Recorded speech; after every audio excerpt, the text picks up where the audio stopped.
Cancer affects many in the community, with the Cancer Relief Centre providing valuable services in support of those undergoing treatment.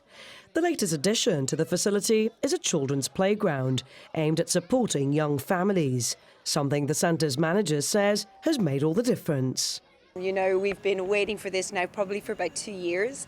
It was brought to our attention because of some families, young families that we had using the centre, and they told us that we didn't have the facilities, which was so true.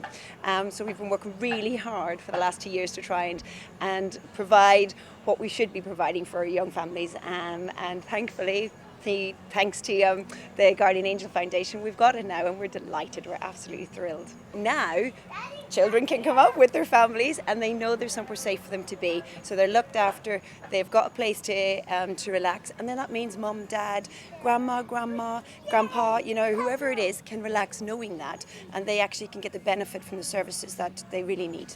The centre relies primarily on funding from the community, with the playground a donation by the Guardian Angel Foundation after a charity cycle ride from Portugal to Gibraltar.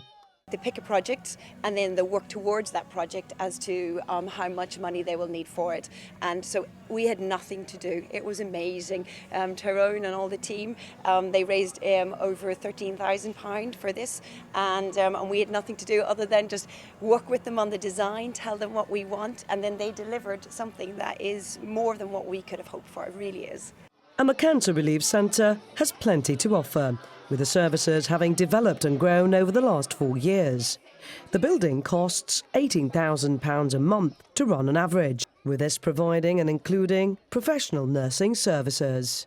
When we first moved here, our first vision was our day services. So we've established that now. I think we're doing quite well in our day service therapies and our day service provision.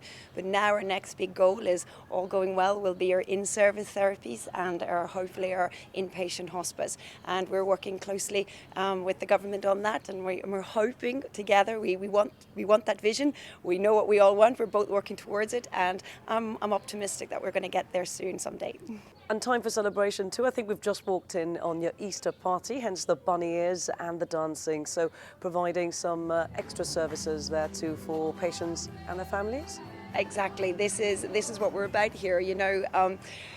Our side of what we do is the holistic side. So we're here for all the practical needs as well, but we're also here for all the holistic side, everything else from your emotional, psychological, and remembering that you can live with your cancer, and that it's not all about living within the illness, but also about enjoying your family, your life, and living within, you know, to the best of your ability and living well. And that's one of the reasons we always have our celebrations. So today is our Easter celebration, and it's about loving life, and it's about loving your family and enjoying what this wonderful bounty of what we've got.